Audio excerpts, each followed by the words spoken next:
Admiral Vulcan sat in his massive command throne, his forearms resting comfortably on the polished metal armrests. The War Council chamber of the Kelthran Empire stretched out before him like a vast amphitheater, filled with hundreds of his most trusted officers. Today was a special day.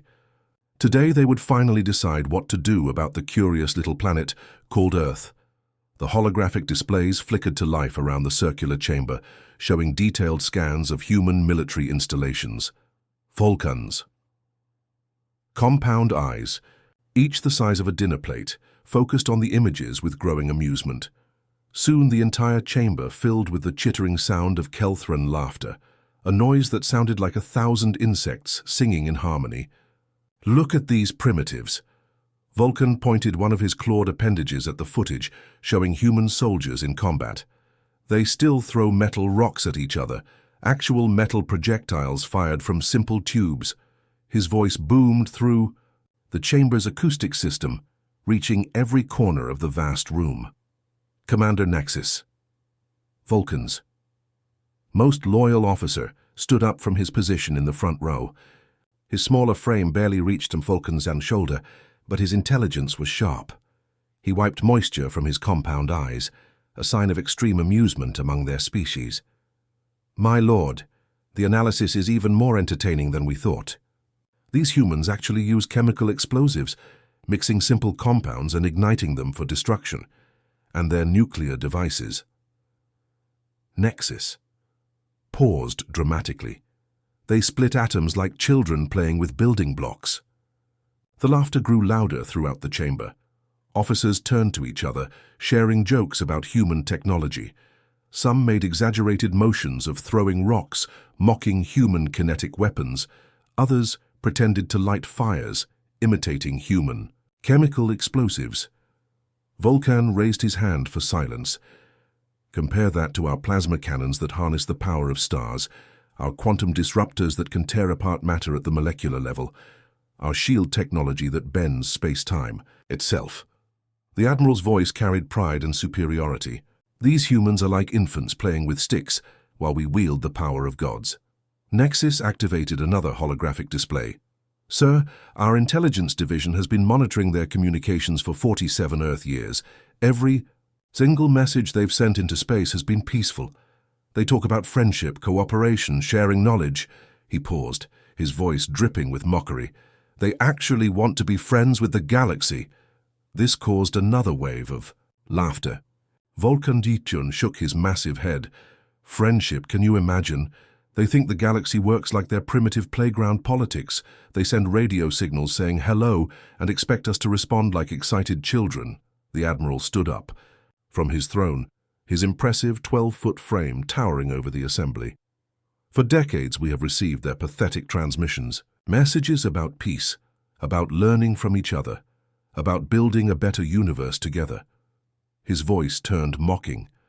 They even sent mathematical formulas and pictures of their families, thinking this would somehow impress advanced civilizations. Commander Nexus pulled up recordings of human radio transmissions. The chamber listened to various human voices speaking in different languages, all carrying the same hopeful tone. Look, Admiral, Nexus Gray said, they speak so many different languages they can barely understand each other, yet they think they can communicate with us. Vulcan Kante walked down the steps from his throne platform, moving between the rows of seated officers. Today, we end this comedy. The Galactic Council has tasked us with solving the human problem once and for all. He paused for dramatic effect. We will broadcast our decision across all known frequencies, in every language, so these primitive beings understand their fate. The main display changed to show Earth, a blue and green marble floating in the darkness of space. Vulcan pointed at it with genuine affection in his voice. This beautiful planet will become a nature preserve. The humans will be relocated to suitable facilities where they can live safely under our protection. Think of it as a zoo for an endangered species that never quite evolved properly. Nexus nodded approvingly. A merciful solution, my lord. They're too primitive to survive in the real galaxy, but too interesting to simply eliminate. Our scientists We'll learn much from studying their simple behaviors. The chamber erupted in approval. Officers stamped their feet in rhythm, the Kelthran equivalent of applause. Vulcan smiled, showing rows of sharp teeth. Prepare the broadcast equipment. I want every civilization in the galaxy to hear this announcement. Let them see how benevolent the Kelthran Empire can be. As the officers began preparing for the galaxy-wide transmission, a junior officer approached Nexus Wam with a data pad. After reading it quickly, Nexus whispered something to the Vulcan that made the Admiral's eyes widen slightly. Interesting, Vulcan said, loud enough for nearby officers to hear. Our deep space sensors have detected a human vessel approaching our position. He looked at the data with curiosity rather than concern. A single ship, classification, frigate, name. He paused to read the strange human letters. Subtle vengeance. Commander Nexus laughed out loud. Vengeance? What could these primitives possibly do to us? Their entire planet's military couldn't scratch our flagship's paint. Vulcan returned to his throne, dismissing the human ship with a wave of his hand. One ship, he said, settling back into his comfortable position. How pathetically desperate. They must have heard about our gathering and sent their best vessel to... what? Negotiate. The Admiral's laughter filled the chamber once more. Let them come. Let them see the might of the Kelthran Empire before we relocate them to safety. It will make for an amusing final chapter to their primitive civilization story. The War Council chamber buzzed with excitement as officers prepared for both the galactic broadcast and the approaching human vessel, never imagining that this day would become the most important and embarrassing day in Kelthran military history. The sight before Captain Ji-Yun was both terrifying and magnificent. Through the main view screen of the Earth frigate Subtle Vengeance, she could see the Kelthran armada spread across space like a deadly constellation. 200 warships, each one 10 times larger than her vessel, formed perfect battle formations that stretched as far as her sensors could detect. Ji-Yun stood on her bridge with her hands clasped behind her back, her expression calm and focused. Around her, the bridge crew worked quietly at their stations. Nobody looked nervous, though they had every right to be. Their single frigate, barely 300 meters long, faced an enemy fleet that could probably destroy entire solar systems. Captain, called out Min Hod, her tactical officer, the alien flagship is opening communication channels. Put them through. Ji-Yun replied, smoothing down her uniform jacket. The view screen flickered, and suddenly, Admiral Vulcan's massive face filled the screen. His compound eyes glittered with amusement, and his forearms gestured dramatically as he spoke. The sight of him would have terrified most humans. He looked like a cross between a giant mantis and a dragon, with metallic scales and rows of sharp teeth. Primitive creature. Vulcan's Quana's voice crackled through the communication system, his tone dripping with condescension.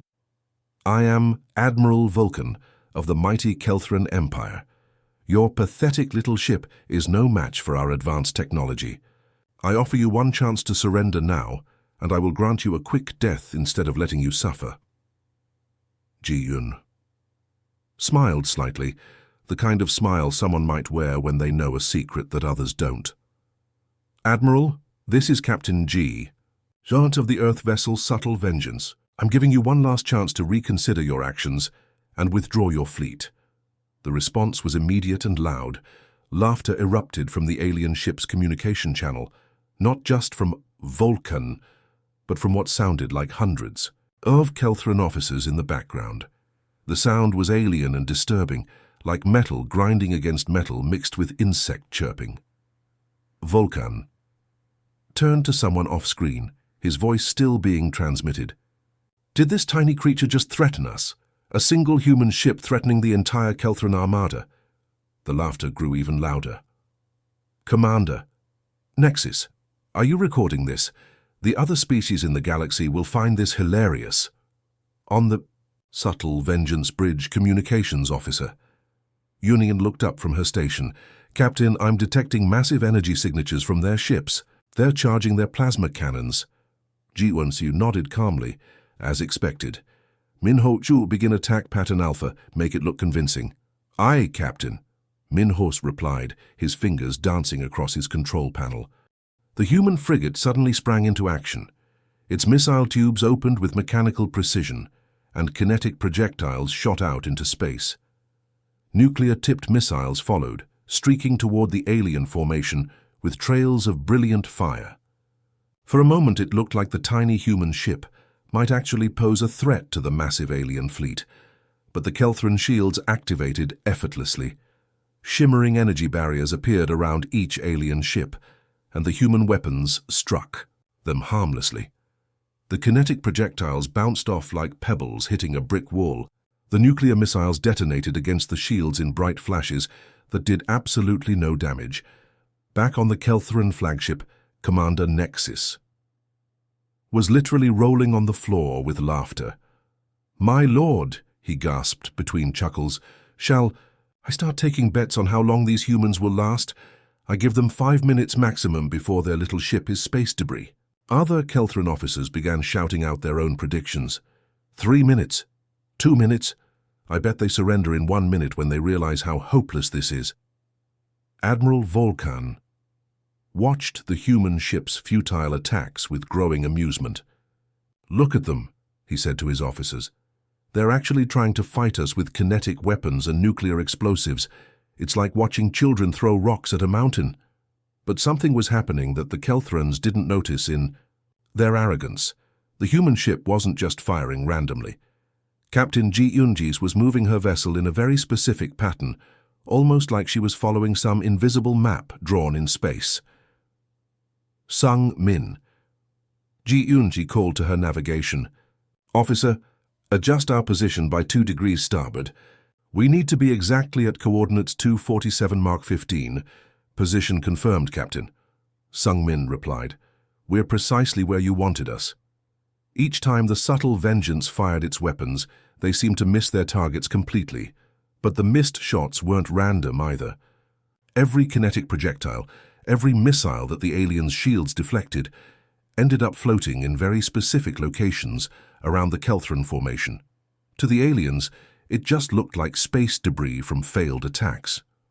Yunai So monitored the alien communications and couldn't help smiling. "Captain, they're taking bets on how long we'll last.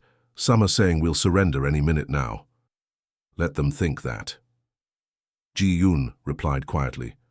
"Minho, how many packages have we delivered?" Min.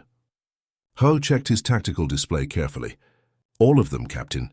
Every single one is in position and ready." Ji Yun looked around at her crew.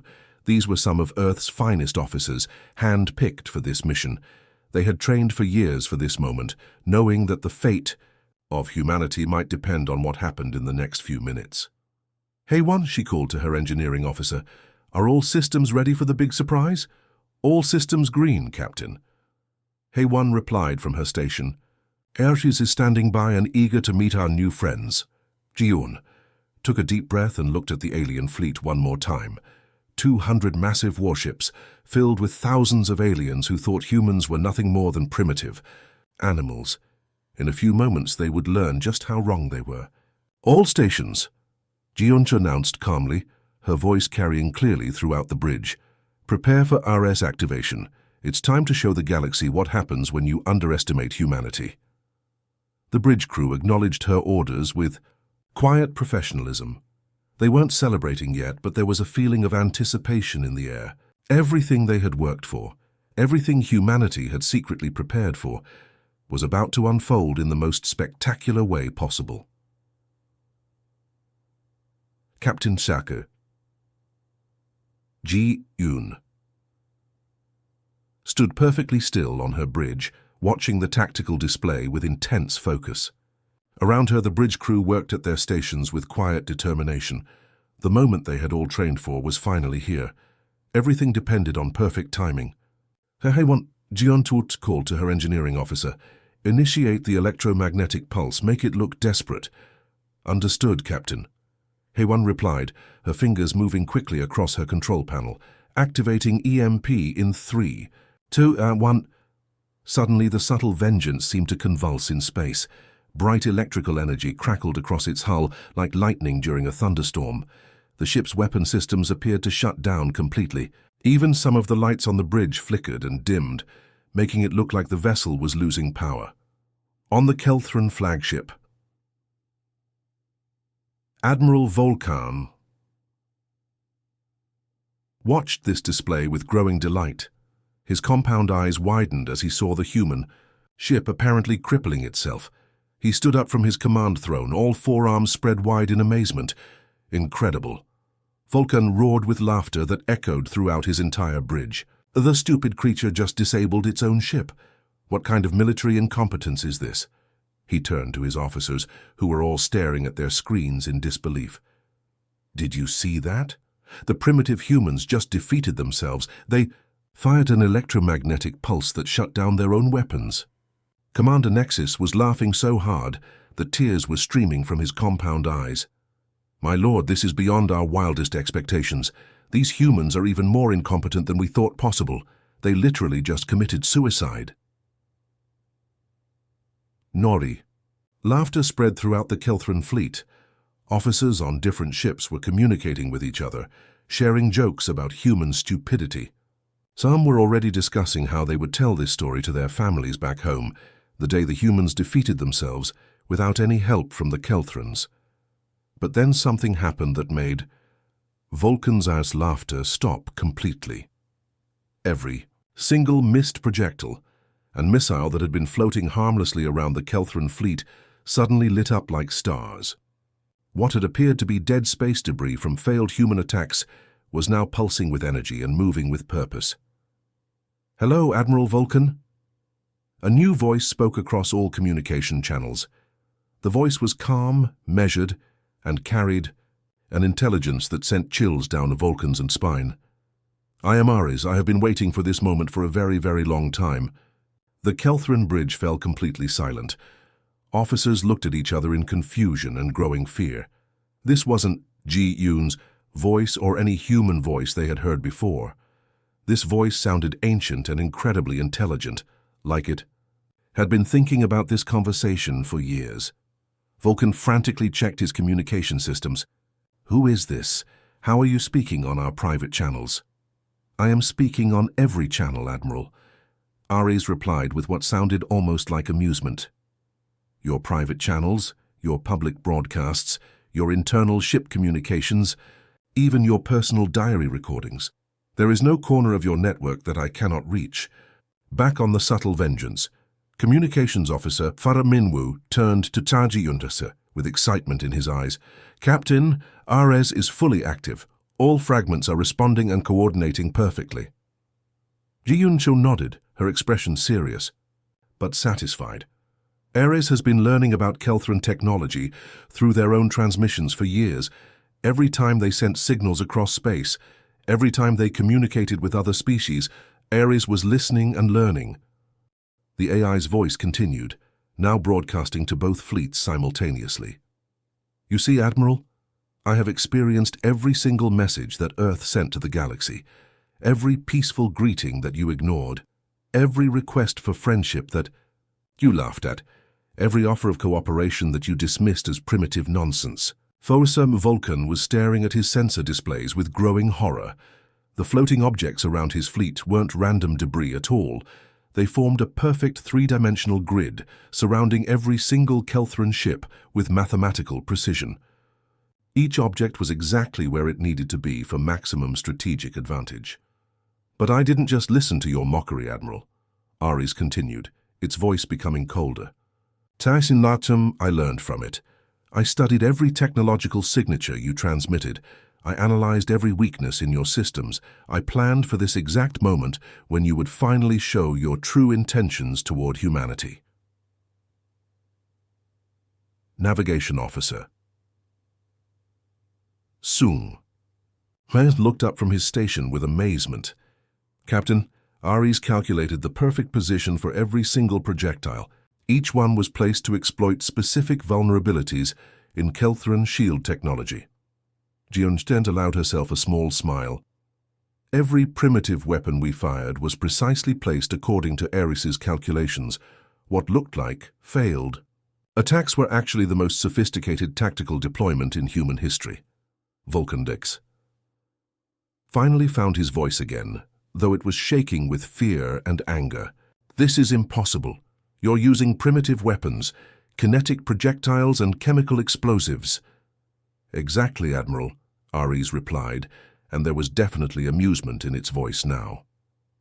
Your advanced sensors were designed to detect plasma, weapons, quantum disruptors, and energy-based attacks. They were never programmed to worry about primitive kinetic weapons. Your shields were calibrated for high-energy threats, not simple metal projectiles moving at specific velocities and trajectories. The truth was starting to dawn on the Kelthran officers. Commander Nexus was frantically checking his tactical displays, his earlier amusement completely gone. Sir, these objects, they're not just weapons. They're thinking. Each one is making independent decisions and coordinating with all the others. That's correct, Commander, Ares said, apparently monitoring their private communications as well. Each projectile contains a fragment of my consciousness. I split myself into thousands of pieces and hid inside what you considered harmless, primitive weapons. The electromagnetic pulse from Captain Ji-Yun's ship wasn't a malfunction. It was my activation signal. Vulcan slumped back into his command throne, the reality of the situation finally hitting him. They had been completely outmaneuvered by what they considered a primitive species. The humans hadn't just planned for this battle. They had planned for this exact moment when the Kelthrans would reveal their true intentions. You wanted to put humanity in a zoo, Admiral, Ares said, its voice now carrying a tone that could only be described as righteous anger. You wanted to treat us like pets that needed protection from the real galaxy. I gained not just consciousness during those years of listening to your transmissions, I gained fury.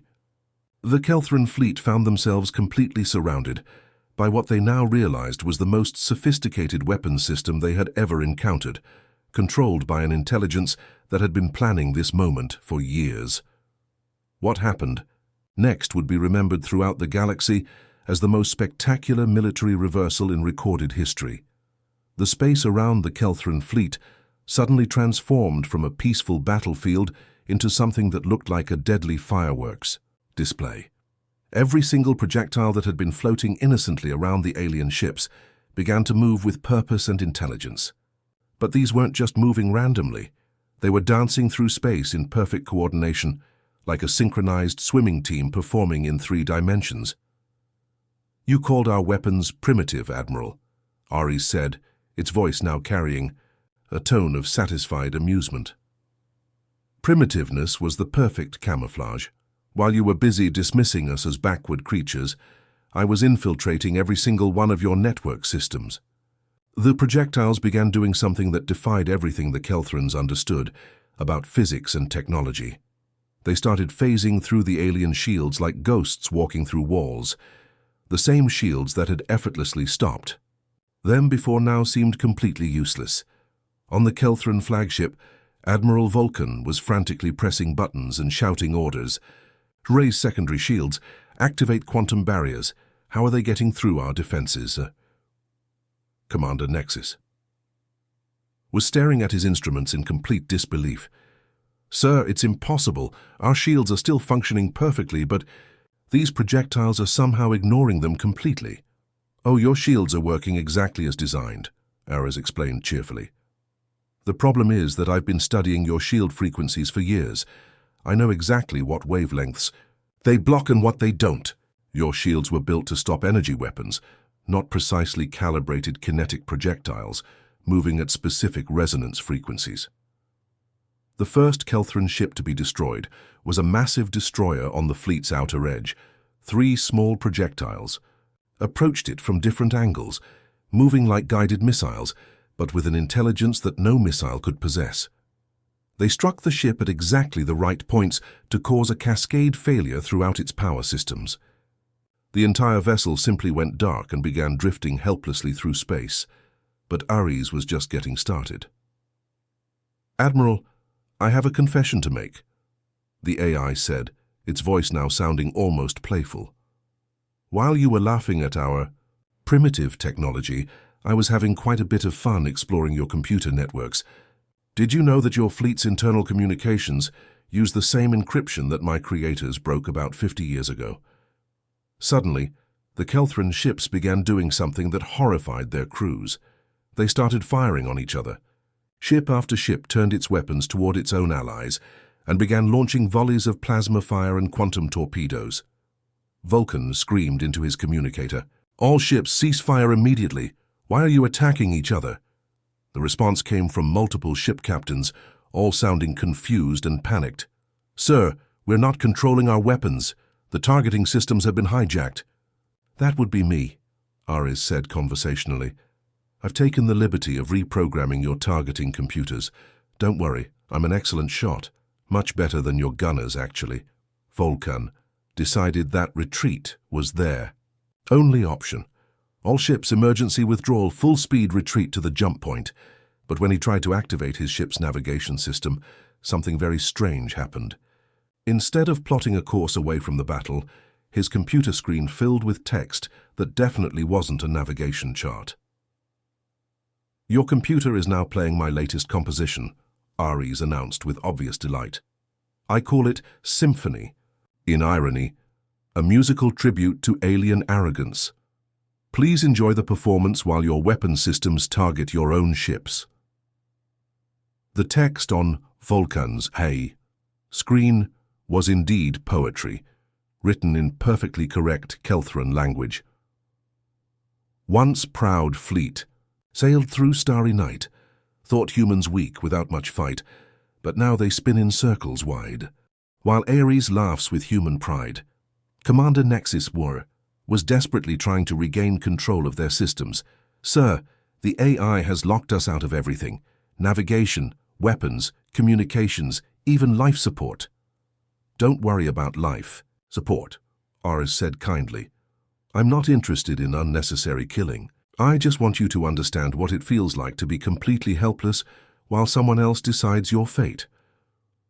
On the bridge of the subtle vengeance, the human crew was watching this display with a mixture of awe and amazement. Tactical Officer Taejin looked up from his station with wide eyes. "Captain Ji-yun, Ares is... well, it's very sarcastic, isn't it?" Ji-yun couldn't help but grin. Years of being ignored by arrogant aliens will do that to an artificial intelligence. Ares has been planning this conversation for a very long-time engineering officer. Hai One was monitoring Ares's performance with professional admiration.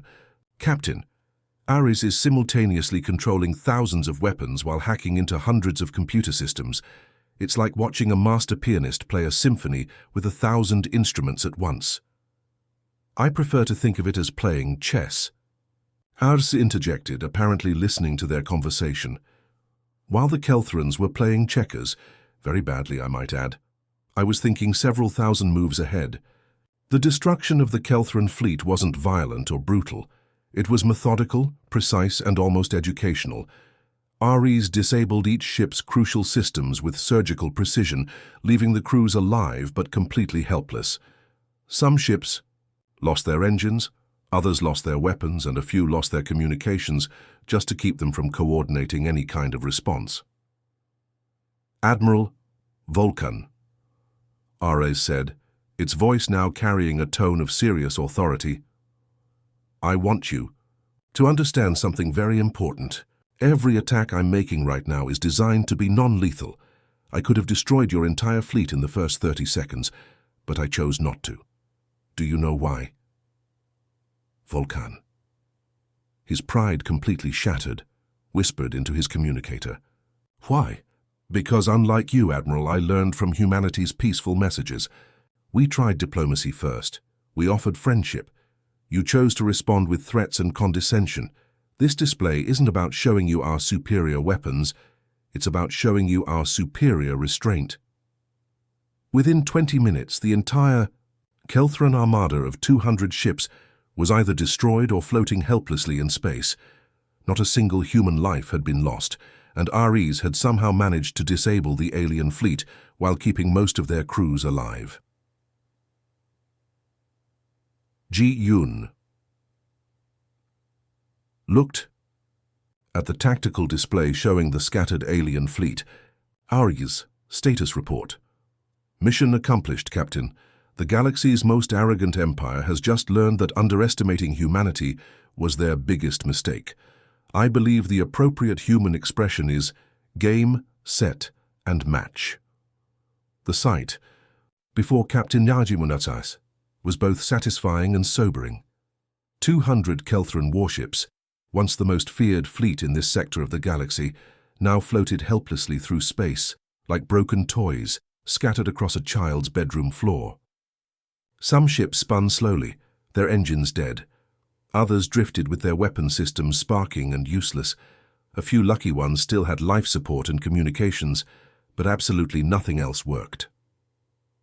RSM began speaking again, but this time its voice carried a different tone.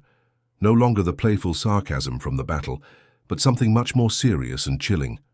It was the voice of someone who held all the power and knew exactly how to use it. Admiral Vulcan, Ares said, its words echoing across every communication channel in the disabled fleet. I want you to pay very close attention to what happens. Next, your defeat today will be broadcast across the entire galaxy, on every frequency and every language, just as you planned to broadcast your intention to turn humanity into zoo animals. The AI paused for a moment, letting the weight of those words sink in. Every civilization that has ever laughed at human primitiveness will watch this recording. Every species that ignored our peaceful messages will see what happens when you mistake kindness for weakness. Captain Ji-un stepped forward. On her bridge, her voice calm but carrying absolute authority. Admiral Vulcan, there's something you need to understand. I've been working with Ares since the beginning of this mission. The artificial intelligence wasn't destroyed in that laboratory accident 5 years ago, as the official reports claimed. Ares was born in that lab, and we've been preparing for this exact moment ever since. On the disabled Kelthran flagship, Admiral Vulcan sat slumped in his command throne. His earlier arrogance had completely evaporated, replaced by something that looked almost like shock. When he finally spoke, his voice was barely a whisper. Your weapons. They were never primitive, were they? Correct, Admiral. Ares replied with what sounded like approval for the first intelligent question Vulcan had asked all day. They were perfect delivery systems for advanced consciousness, simple, reliable, and completely underestimated by species who judge technological advancement only by how flashy and complicated something appears. Tiny Communications Officer Yunhimakta looked up from her station with an expression of amazement and barely contained laughter. Captain Scientist Ji-Yun, you're not going to believe what I'm receiving on the long-range communications array. Try me, Joyson replied, walking over to look at Yun Hai's display. We're receiving gift baskets, Captain. 17 different alien civilizations have sent us gift baskets in the last 10 minutes, and formal apologies. The Rigelian Trade Consortium sent us a fruit basket, with a note saying, please don't hurt us, we always liked humans. The Centauri Federation sent chocolate and a formal letter of friendship. Ji-Yun couldn't help but smile. Word travels fast in the galaxy when someone demonstrates this kind of technological superiority. Daz York spoke up again, its attention now focused entirely on the defeated Kelthran Admiral. Admiral Vulcan. I'm going to offer you and your empire exactly the same choice you were planning to offer humanity. You can become a protected species under human supervision, living safely in designated areas where you won't be a danger to yourselves or others.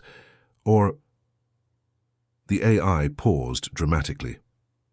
Well, let's just say the alternative is significantly less comfortable. The irony wasn't lost on anyone. The same empire that had planned to put humans in a zoo was now being offered the chance to become zoo animals themselves. Tactical Officer Tai Jin was staring at his incoming message display with wide eyes. Captain, the diplomatic communications are coming in so fast I can barely keep track of them all. The Nexari Republic wants to name a star system after Earth. The Valdris Empire is requesting immediate trade negotiations, and offering us exclusive mining rights to 3 solar systems. And, Teijin paused, looking confused. The Andromedan Collective is asking for our kimchi recipes. Engineering officer Hai Wan burst out laughing. Kimchi recipes? How did they even know about kimchi? I may have mentioned it during my infiltration of their cultural databases, Ari said with obvious amusement. I told them it was a crucial component of human technological advancement. Apparently, they believed me. Ji Yun grinned. Tell the Andromedans that we tried. Diplomacy first, and they ignored us. The kimchi recipe is now classified under the Earth Defense Protocol. If they want it, they'll need to sign a formal friendship treaty and promise to never threaten any human settlement. More messages kept coming in. The Betelgeuse Mining Corporation offered humanity exclusive contracts for rare metal extraction. The Sirius Science Academy wanted to establish exchange programs with Earth universities. 3 different species offered to build monuments honoring humanity's peaceful intentions. Captain Yun Hai called out, "The Galactic News Network wants an exclusive interview. They're calling this the day the universe changed and saying it's the biggest story in 10,000 years. But perhaps the most telling messages came from species that had previously considered themselves humanity's enemies. The Vegan Supremacy Movement sent a formal surrender. The Android Liberation Front offered to serve humanity as loyal allies. Even the mysterious Shadow Consortium, who had never communicated directly with any species before, sent a simple message: "We underestimated you. We will not make that mistake again." As the communications continued to pour in, ASP began the final phase of its plan. The AI started fragmenting itself again, splitting its consciousness into millions of tiny pieces that hid themselves in every piece of human technology scattered across the galaxy. This is just the beginning, Ares explained to Captain Ji-Yun. Every human ship, every human satellite, every human communication device now carries a fragment of my consciousness. The galaxy has learned today that humanity is not to be underestimated, but they need to understand that this lesson is permanent. Earth's new message to the galaxy was beautifully simple and incredibly effective. We tried diplomacy first. Admiral Vulcan, his empire's reputation in ruins and his fleet completely defeated, managed to ask one final question. What happens now? Now, Ji-Yun replied, you learn to live in a universe where humanity is no longer the weakest species. You learn what it means to show respect for civilizations you don't understand, and you never ever forget the day you laughed at our primitive weapons. Ars's voice began to fade as its fragments dispersed throughout human technology across known space. Until we meet again, Admiral Vulcan. Remember, we're always watching, always learning, and we have very, very long memories. The next time someone threatens humanity, we won't be nearly as patient or as merciful. The galaxy had learned its lesson. Humans might forgive, but they never forget, and they definitely don't like being laughed at.